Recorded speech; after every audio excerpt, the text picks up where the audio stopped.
my pleasure to welcome on stage Mr. Vic Mignogna! Hello! Okay, before anyone asks, yes, I tried Guinness.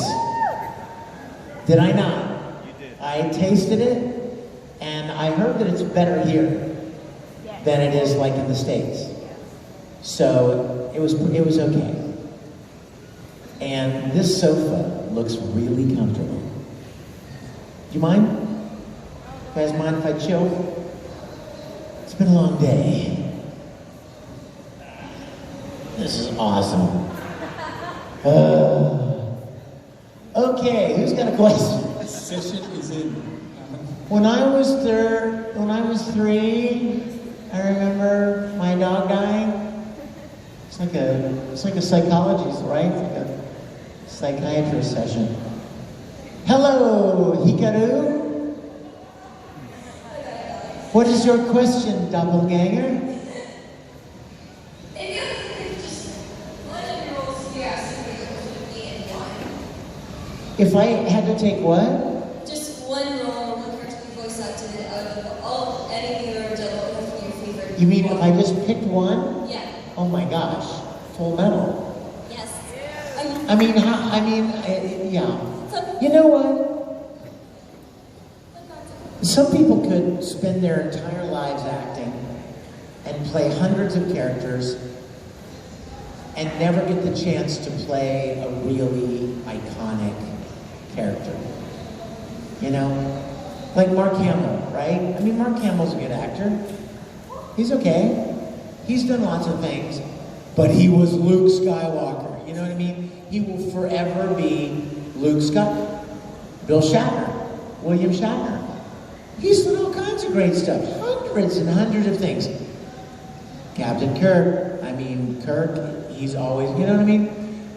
So I feel so blessed that I got to play Edward Elric because he is such a great character. And I've played hundreds of roles before and since, but there's something really special about Ed. And it's not his height. I have a Flamel tattoo on my shoulder. Do you really? Yes. Which one is it? Is it the blood seal or is it the flamel? Yeah, this one. Oh my gosh, that's so awesome. Nice. Thank you. Question, anybody? I know we're kind of winding the weekend down. Has everyone had a good time? Yeah. You guys, thank you so much for being here. That was really comfortable. I better not stay there, because I may not get up. Question? Hey there!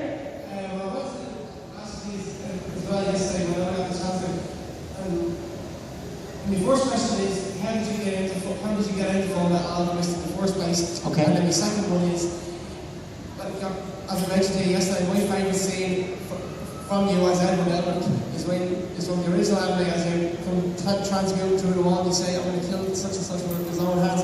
What was your favourite scene to record? Well, by the time Full Metal Alchemist came along, I had already done probably 30 or 40 anime series. And I didn't know anything really about Full Metal.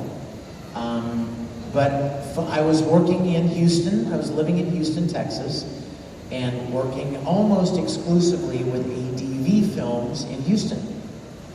I had done a couple of things with Funimation recently. I did Broly for Dragon Ball, and I did Case Closed. Everybody know that show?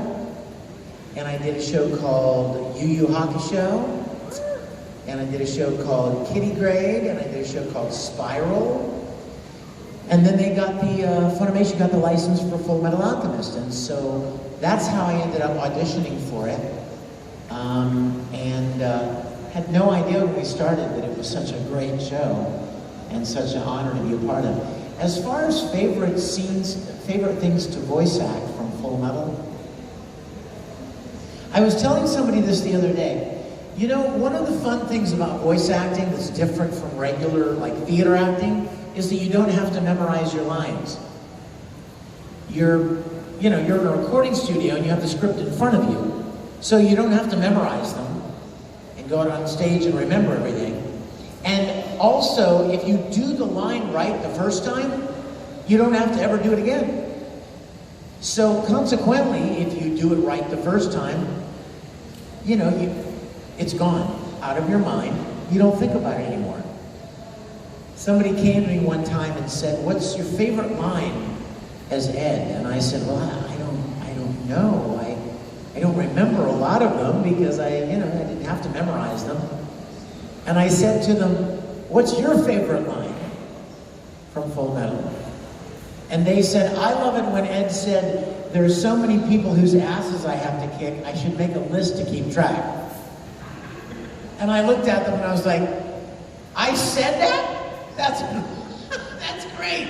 I don't even remember. In fact, you guys have done more for me remembering the things that characters have said, like Tamaki in particular. You know, there are a lot of those lines that, you know, that you guys remember very well, and I didn't even recall because, you know, you did it right the first time and you moved on. And the more work you do, the more, you know, the further into the distance those old roles and older shows get, and you just don't even remember much. So I have to thank you for helping me remember some of the better lines from different characters. Question? Anybody have a question? You recently returned to the role of Kurt Weber in Full Metal Yes. Panic after about 14 to 15 years, isn't Yeah. it? How long did it take you to get back into voice? Did you have to kind of re-acclimate yourself to that character?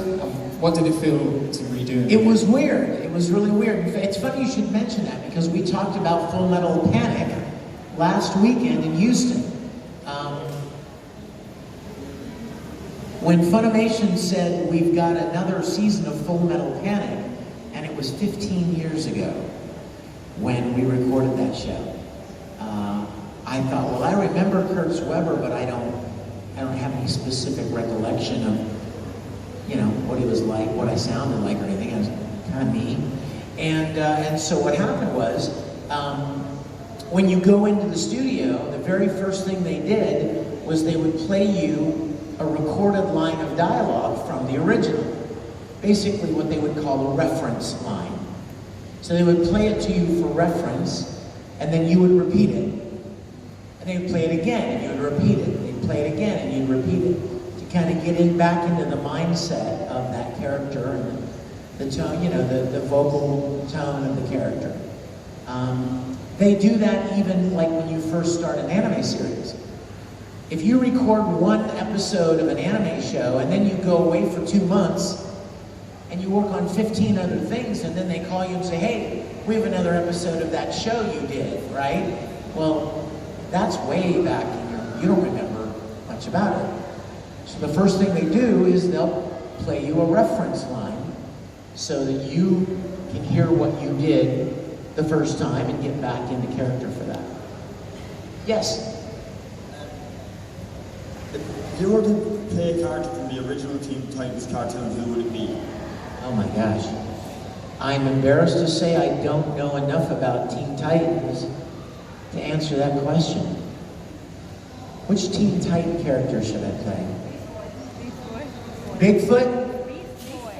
Beast Boy? Mark, Beast Boy? Sure. Okay. It's unanimous. Beast Boy. Did he sound like a beast? No. What did he sound like? He sounded more like Edward. Just like a teenager. Yeah, like a kid. Beast Boy. Beast Boy! It's probably not what he sounded like, but see, I don't know. I don't know what he sounded. You just made the girl at the front jump out of her skin. Did I make you jump out of your skin? I will never do that again. Beast Boy! It worked. She actually believed me. I wasn't going to do it. So yes, if you please keep your hands up if you'd like Yes, to ask who's any got a question? questions. It makes Yes, it sir. easier.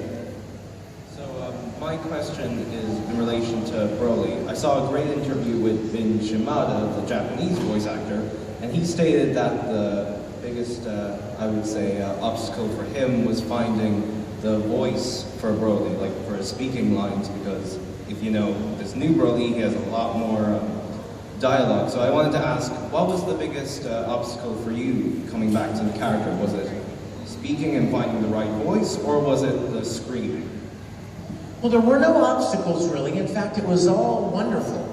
And the reason that it was so wonderful was because they told me that I didn't have to sound like the old Broly. The old Broly, I would push my voice as low as I possibly could, and then we would even pitch shift it a little bit further to give it more of a dark, angry tone. So one of the first things that we determined when we started recording the new movie was that I don't have to do that. That Broly is more of a, more of a real person as opposed to some crazy, homicidal, nut job from another planet, So when we did the scenes where he actually talks, they said, listen, you don't have to push it down really low. He's not old, he's not dark and mean. He's kind of like, it's interesting, when we were getting ready to start recording it, several of us in the studio were throwing around the idea of Frankenstein. Of Frankenstein's monster. That Dr. Frankenstein kind of controlled the monster, you know what I mean? He was kind of a child, you know what I mean? He was kind of mentally innocent, if you will.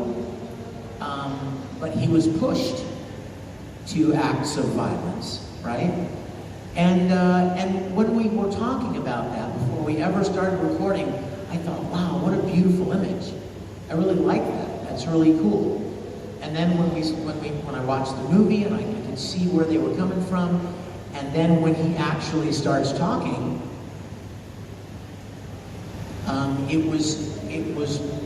it didn't have to be, low and mean and dark. It was, it was just, I don't talk a lot, and this is what I have to say. And he probably didn't have a lot of conversation growing up, So he wasn't the talkative type, But I love those scenes where he actually would say something, and especially when he would talk about Ba and Ba's ear that his dad cut off and how he wore that around his waist to remember his friend. And so beautiful. I wanted to just do that scene over and over again. They wouldn't let me. They're like, we got it, we're moving on. Question? Hey, Clem! Oh, look behind you. Microphone. Do you have a favourite director to work with? And also with Ba's ear? The Paradise is like gone dead now because Frieza shot him. You think Ba's going to be okay and he's going to be back to his old self again?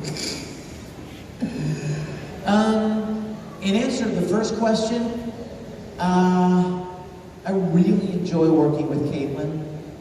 Caitlin's a really great director. She's probably my favorite, if not one of my favorites. A good director, we talked about directing yesterday, didn't we? A good director will let an actor do what they do. You know what I mean? The best thing a director can do is cast good people. Because then they can let the actor bring to the table what they bring, as opposed to constantly obsessing about every single thing. If you cast good people, right, then that's one of the best directorial decisions you can make. As to your second question, I guess Ba's okay, but what was sad about that story was that, he's like, Broly even said something like after his dad did that Ba wasn't the same anymore, right? Or they weren't friends anymore, or something like that. Like his dad, ticked off the monster, and so he wears that, and I still remember the line, he wears that around his waist to remember when they were friends. It almost implies that you're not friends anymore, but I remember when we were, Very sad. Love it. Do we have a question here? Hello. Hello there. I was wondering, ever read any of the manga based on your series that you voiced in, or if you even read manga at all, and if not, are you ever gonna plan on doing it? No, and no. Honestly, no, I've never read any manga. The closest I've ever come to reading a manga was signing a manga, and also the fact that Brotherhood was based on the Full Metal manga. When we finished the first Full Metal, I was really sad that it was over because I loved it so much. And when I heard there was going to be another series, I was initially very excited, but then I was worried because I was afraid, what if it's no good, you know? We've all seen plenty of sequels that are not good. And, you know, I was afraid. I mean, the first one was so good, and I was afraid that they were going to mess it up somehow, you know? The story wouldn't be as good, or the animation wouldn't be as good, or the music wouldn't be as good. Something wouldn't be as good as the original, which is, you know, likely. I mean, the odds are pretty much in favor of a sequel not being as good as the original. More times than not, that's the case, I think. But the entire time that we were working on the original Full Metal Alchemist, and I would go to conventions just like this, and sign and meet people, so many fans would come to me and say, I love Full Metal Alchemist. Have you read the manga? And I would say, no. And they're like, oh my gosh, the manga's so great. So for 2 or 3 years before there was a Brotherhood, I had heard fans tell me, the manga's really great, the manga's really great. So during that period where I was worried that Brotherhood wasn't going to be that good, the moment that I found out that it was based on the manga and that it followed the manga, I breathed a little sigh of relief. Because to me that was, you know, oh good, well maybe it's going to be good then, because everybody seems to love the manga. Did you met Miss Arakawa? The mangaka. I have never met her. Oh yes. Hiromo Arakawa, yes. I have never met her. I would love to. I would love to. Do you know what somebody told me? This might be an interesting bit of trivia. I don't know if this is true. Somebody told me that she got the idea for Full Metal Alchemist when she went on vacation in Germany and she was visiting these old castles in Germany. And I don't know if that's true or not, but that's pretty cool if that's like where she got the idea.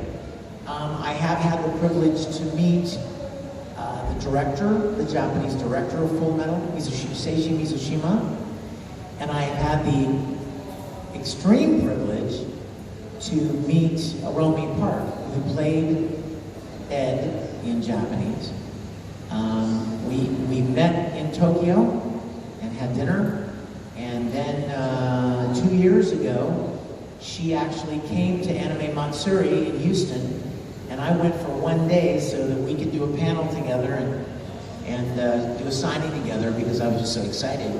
She never comes to the States, and when I heard she was going, and the convention contacted me and said, hey, we've got Romy Park, do you want to come for 1 day? Because I was already booked at another show that weekend. So I went Friday and spent Friday doing a panel and a signing with Romy, and then Saturday went on to a different convention. But it was so fun to be with her. She did such an amazing job on the original Full Metal. Hey there. Hey, how's it going? Good, how are you, sir? I'm good. I gotta say, man, you're actually ripped. What's your gym routine? Am I really? Yeah, you are. It's just a lighting. But do you have a gym routine? And if so, what is it? You know what? I wish I had a gym routine. I'm pretty bad about it. I try to, but, you know, life gets in the way. If I'm lucky, maybe twice a week to just, you know, I love playing any sport though. I can't stand cardio for the sake of cardio. Anyone there with me? Like just getting on a Stairmaster or a treadmill or an elliptical is like, just kill me, you know? It's like you do it for 20 minutes and you feel like you've done it for 20 minutes and you look at the clock and like a minute and a half has gone by. no, this is horrible. But hey, give me a soccer ball, racquetball, baseball, you name it, and we'll do that for hours and hours. But thank you, very kind. Yeah. What's the kind of like transition like for you when you're doing something like voice acting to something like ADR direction? Like when your experience when you're doing ADR direction in Jim Tyson? What's the difference? Yeah, like what's the transition like, or is it any jarring at all? I don't think it's, you know what, believe it or not, there's not a ton of difference, and I'll tell you why. Because my whole career, as I've been voice acting, I'm watching the series and I'm imagining what I would do if I were in charge, right? If I were the director, how would I take this scene? I may hear somebody else's performance in my ear and think to myself, I probably would have encouraged them to try this or to do a performance this way. Or I may have an idea of something I want to do and the director will be like, no, I want you to do this. Well, of course, I'm going to do what the director says. But the more you work on anything, you kind of imagine how you would do it, right? I'm sure my friend Mark here will go see a film and he'll see CGI done and he cannot help but kind of break it down a little bit and think about how he would have done it or how he would do it. So the day that Mark becomes in charge of something, he's already thought this through. He's already done it in his mind. Some actors, maybe not. Some actors don't do that, but I do. I've done a lot of directing. I've directed stage plays. I've directed television and film and stuff like that, projects. So when I was acting, voice acting, I'm still in my mind. I'm still thinking about it from a directing standpoint. And there's something in your mind that says, if I ever get the chance to do this, this would be the way I would do it. And then ultimately, you get an opportunity. After Judy Tyson, I went back out to LA for a short while, and I directed Twin Star Exorcist, and I directed, what was the other one? I directed 2 or 3 things out there. Because once they found out that I directed this show at Funimation, they're like, oh, directing experience? You want to do some directing here. So yeah, I mean, I always, it wasn't that big of a transition because I already imagined how I would approach that job if I ever got the chance to do it. Yes. Towards the back. Hi. Hey there. Hi. I have one question. Which situation would you rather place yourself in? To have the untapped potential of Broly, but with his unbridled rage, or to be able to use and control a Philosopher's Stone, but know the means in which it was obtained?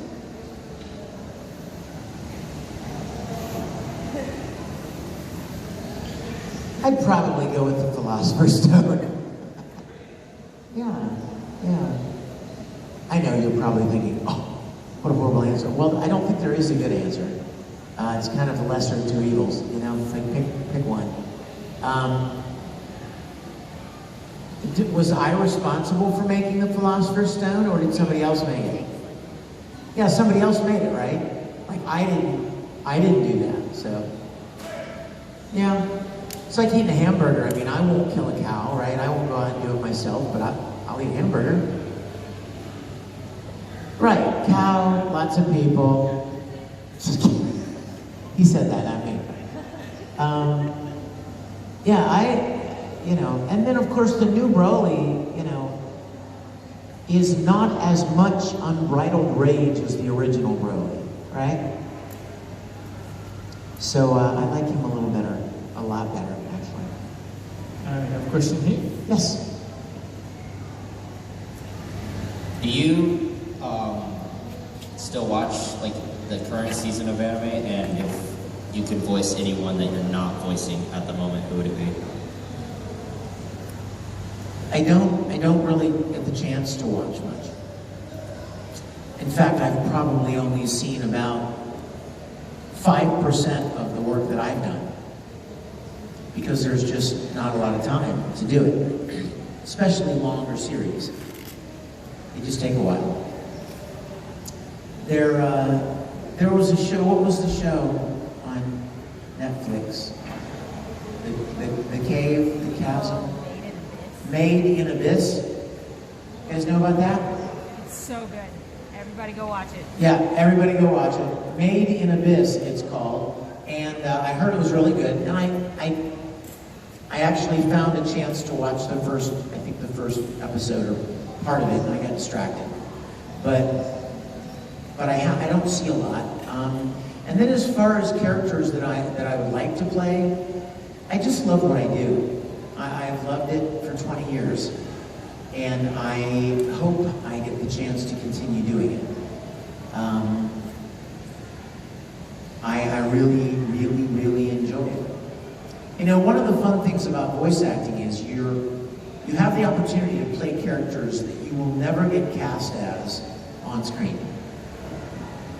You know, I will never get cast as a teenage alchemist kid.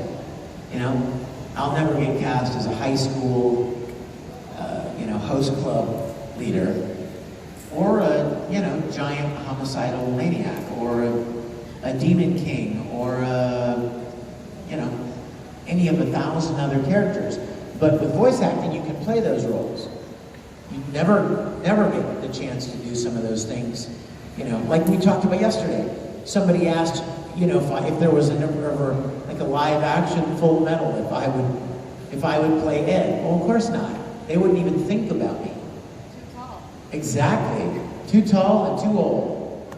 But that's one of the fun things about voice acting.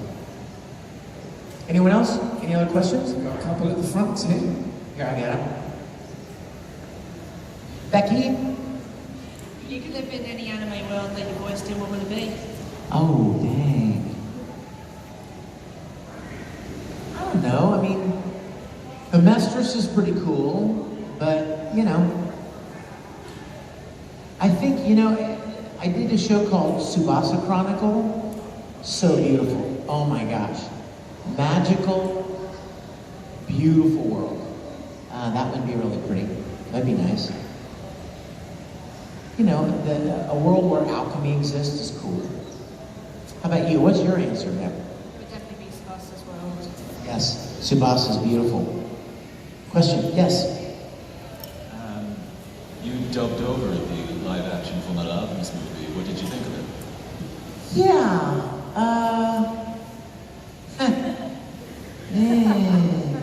Did you guys see the live-action Full Metal thing on Netflix?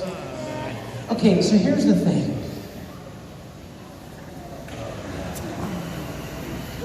I always thought, especially with today's technology, you could make an amazing Full Metal Alchemist movie. With CGI being what it is now, you could do amazing things. And, to be fair, the movie had some cool, like the transmutations and stuff. Some of the effects were cool. However, I wanted it to be good, right? I mean, I wanted it to be good. And I started seeing clips and trailers. Alphonse looked amazing. And then I saw Ed. And then I heard that Ed was a J-pop star who was like 19 or 20. And I'm starting to get worried. And then I saw the movie. And I could not believe that Ed was so tall. Like, I mean, who was the bad guy that was the general that turned out being the bad guy? Haka, or, you know what I'm talking about, right? The older guy that was the high-up general in the military who ended up being the ringleader behind it all? No, in the live-action movie, in the Netflix. Anybody remember?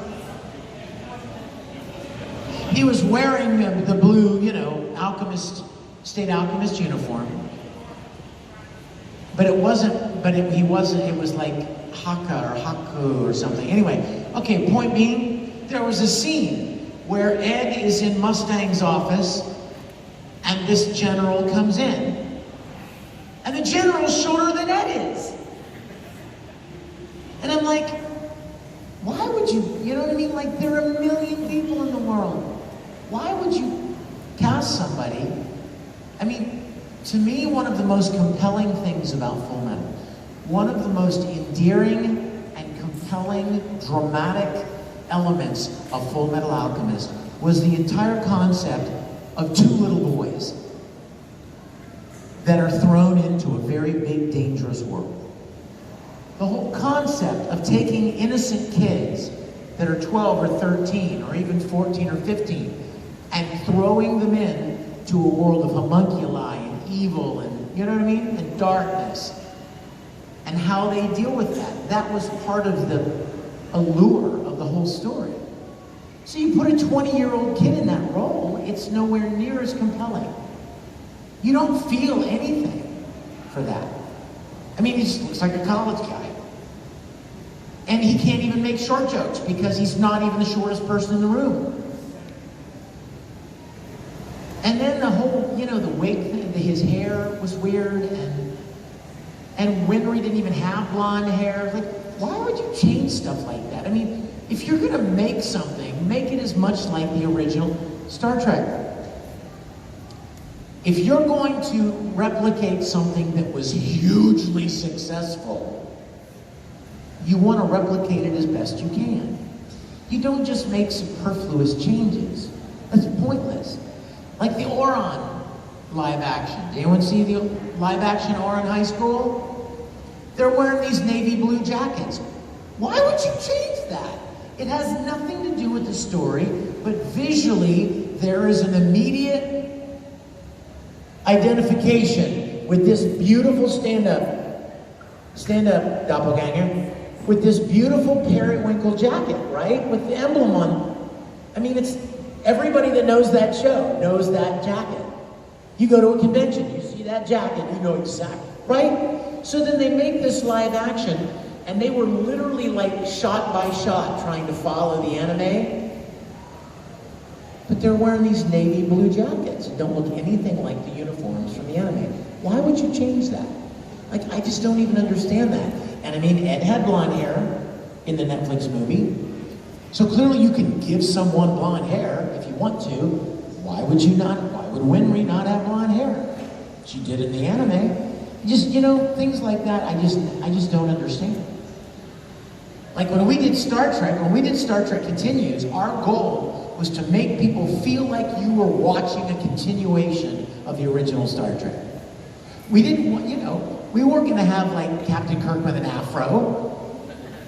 You know what I mean? Why would you change things that don't need to be changed? In fact, quite the opposite. You want to make it, Mark's challenge in making the Enterprise was to make it look like a model, to make it look like a physical built thing. And he knocked it out of the park. So, the Full Metal movie, the Netflix movie, it had its strong points. The costumes were great. Oh my gosh, that leather jacket, the red leather jacket that Ed wore, I bought one. Like on the internet, because it's so cool. With the little studs in it, so it's beautiful. All of the costumes look great. I liked the alchemy effects. I really liked the settings. Like the locations that they chose, they looked like they were right out of the anime. I mean, they were great. But then they didn't light them well. And the pacing was so slow. It just like, oh my gosh, please finish the story. Please move the story forward. And then they would throw everything in the world into the, you know what I mean? It's like take 60 episodes and throw everything into one 2-hour movie. No, it doesn't work well. Now, remember what we're talking about, directing? If I were the director, I would have taken the first 2 episodes of Father Cornello and Leor. That first 2-part, I would make that the first movie. And it would be flashbacks of the kids, them losing the mom and alchemy and how they came to have the powers they have. But if it were me directing, I wouldn't try to put everything in the kitchen sink into it. I would make one solid movie about that first story, and at the end of that movie, Ed Now would get on a train, and you would leave it wide open. You would tell a great story, and it would be completely open for a sequel, next adventure, all this journey to find the Philosopher's Stone and get their bodies back. No, but yeah, it could have been a lot better. Most live action anime, they do the same thing. They make choices, and you're like, why? You know, I don't understand. I really don't. Question? Hey there. Do you have a question? In the Dragon Ball Xenoverse games, you know how each of the characters give you a rating for how well you took? What was your favorite rating quote from Broly? I don't remember. Again, I don't remember. What, do you remember any of them?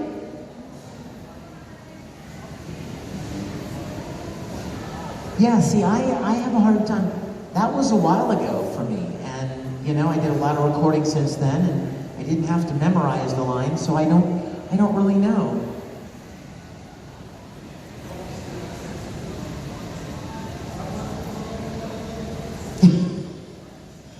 Really? Okay, I'll go with that one. If you have a really low rating, he said that Broly says, was that supposed to be a joke? Because if it was, I'm not laughing. I'll go with that one. Yes. Hi. Okay, first off, I'm sorry for crying all over you yesterday. No, not at all. Because I was really unable to speak. Oh no, I'm honored. Thank you, sweetie. Yes, whenever you voiced a crow from Ruby, obviously there was nobody that voiced Crow before you because Ruby was originally in English. So what was that like having it was you got the character before anybody else really did? Was that different to having to live up to Japanese voice? It was incredibly freeing, right? Because you can do what you want. And I'll tell you something else. Ruby is recorded by Rooster Teeth in Austin, Texas. I don't live in Austin, Texas, and I don't record in Austin, Texas. Every word, well, with the exception of one session, everything I ever recorded as Crow, I recorded in my studio in Los Angeles, and then sent them all of the recorded lines of dialogue. And I could perform the line any way I wanted. I would send them 3 versions of every line. They would send me the script, and the Crow lines would be highlighted, and I would read leading up to it, right? Because you need to know what you're responding to. What's the setting? You know what I mean? If Crow says, "No, I don't think so," you don't think so what? You know what I mean? What are you talking about? You have to read before so you know how to deliver that line. Is it sarcastic? You know? No, I don't think so. Or is it genuinely forgetting? I don't think so. Right? Or is it challenging? I don't think so. That's 4 words. And there are 3 different ways to do it right there. So you need to read ahead, right? So they would send me the script and I would read it, and then I would go back and do the lines, and I would do them a few different ways and send them 3 versions of every line so that once they had everybody else recorded that was in the scene, they could pick the line that most matched what everybody else was doing. But it was very free, because one of the hardest things about anime is not just delivering a moving performance, but delivering a performance in the context of very strict, finished, defined mouth movements. Some people can do one, and some people can do the other, but to do them both is its own challenge. Some people can match the mouth movements perfectly, but their delivery sounds stilted and mechanical because you can see they're trying to work it into the line. And some people are great actors if you just let them go, but if they had to force it into a specific amount of mouth movements, it's much more difficult. And as somebody that's directed and done voice acting, when you're being directed by somebody, what's the one thing you don't like them telling you in terms of direction? What's the one thing that makes you think, oh, come on? And what's the silliest thing you've ever had essentially with the direction? You know what? There have been times, and I know every voice actor has experienced this, there have been times when you would be in a recording session and you'll do something a certain way, and the director will be like, no, try it this way. And you'll do it again. Now try to do this. And then you'll do it again. And be like, can you do this? And you do it 15 different ways, and you end right back up at the very first thing you did. It's almost like a director wanting to validate his position. Does that make sense? It's like, I'm sitting here in the director's chair, I suppose I should be directing something. I should be telling somebody what to do. They're not in the business anymore, but I've worked with directors who didn't really have any anime or voice or animation, voice acting, directing at all. But they'll make you do things just because, well, I'm the director, I'm supposed to tell you to do things. I had there was a show that I worked on, and they brought in a new director. We'd already done like a season of the show, so I knew the character that I was playing. And they brought this new guy into the studio, and he'd never directed. He came from like an ad agency. He'd never done any directing. I don't even know how he got, how in the world why they hired him. But he comes walking in and he sits down and he's, very clearly wanting to establish his place as the director. And so I did this line and he'd go, okay, now make it a little funnier. Or make it a little, can you raise your voice a little bit? And like he would literally direct me away from the character. Like the character would do that. Or that's not what the character sounds like. But he wanted so desperately to, to kind of establish himself as the director. I know everybody has those stories where a director will direct somebody 15 or 20. I mean, and often it will be the simplest of things. It'll be like and how many ways can you do, you know what I mean? And you'll do it 15 times and they'll end up using the first one because your first instinct was often pretty organic, pretty on point. And one of the projects that you do aside from anime, Star Trek Continues, and there was a reason I understand due to be a Star Trek Continues fan appreciation weekend. Ah, yes. What was that like to know that the project that you've helped create actually spawned at a fan event itself? When I started Star Trek Continues, I did it to express my love for the original Star Trek. I did it purely to say thank you to this show that meant so much to me when I was a little boy. And it's been so gratifying to see so many people enjoy it. One of my favorite things on the planet is having people come to our studio and walk through the sets and watch them experience those sets for the first time. Most people that have ever watched Star Trek, the original Star Trek, probably most people on the planet have seen it at some point in time. Whether they're big fans or not. They've seen it on television somewhere, where their parents have watched it and they made their kids watch an episode or something. But most people have seen it. But it never occurred to you that you could walk through the sets. First of all, the sets are not where you are, they're in Hollywood. And not only are they in Hollywood, but they were built 60 years ago and they're long since destroyed and gone. So there's no chance that you would ever get to walk through and feel like you're in that TV show. on that ship. The sets that we've built, I was talking to Mark about this the other day, the sets that we've built are so beautiful and they're so spot on that from the moment the doors open at the end of the round of that bending corridor, and the doors open and in front of you is that corridor stretching off into the distance and turning around out of the corner, out of sight, and you step in, and and all of the rooms are connected to that corridor, and you feel like you're on the ship until you get to the other end.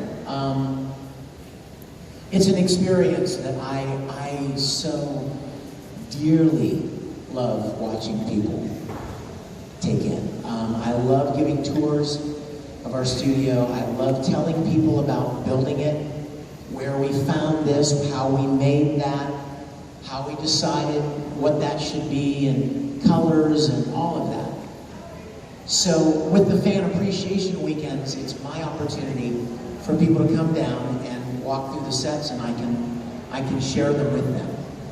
We're going to be doing another one. I would be remiss not to tell you. We're going to be doing another Fan Appreciation Weekend in the fall. And I know you're in Ireland, but hey, they make these things called airplanes, and you can get on one. And when it lands, you can get off it, and you can walk, you can come to the studio, or maybe your mom and dad would. I mean, if there is anything in you that thinks, wow, that would be really cool, be looking on the internet for Neutral Zone Studios. Find their website, and in the fall there's going to be another Fan Appreciation Weekend, and you can come. It's free to just walk through the sets, take pictures of yourself sitting on the bridge in the captain's chair, take pictures of yourself standing on the transporter platform, laying down in sick bay. It's really, really extraordinary. Am I out of time? Yeah, I pretty much am. Yep, we've got time for one more question. There's someone at the front there. Yes, Vica. What's it like when you finally get to see the end result of something you have worked on for so long? It's incredibly gratifying. It's very, very gratifying. I mean, everybody has probably experienced that to some degree, whether it's a job or even a chore. You know, when you finish it, there's that sense of, I did it. And you can turn around and look at that nicely mowed yard, or that beautiful vacuum floor with the, you know, the lines going back and forth. Makes it look like shark teeth. I love it. It's very much like that. And I would encourage any of you guys, any goals that you have, anything that you would love to do or desire to accomplish, you may find that sometimes it's harder than you think it is. But don't give up. Keep doing it. Keep at it. Perfect your skills. Hone your abilities and your talents, because there is nothing that could really take the place of that enormous sense of satisfaction when you've done something well and you're proud of your work and other people appreciate the work that you've done. It's an incredible privilege. So I would wish that for all of you. I'm going to spend just a couple more minutes back at my table. Our weekend is almost over, so I'm going to go back to the table for just a couple of minutes. If I haven't gotten to meet you, if you'd like to come and get an autograph or a photo or anything, I'll be there for just a little bit longer. And let me tell you, I love you guys. I'm so grateful you came out, and I will hope to see you again soon. God bless you. Ladies and gentlemen, come down here with a round of applause for Vic Mignogna. And Vince, have you been the signing table for sure?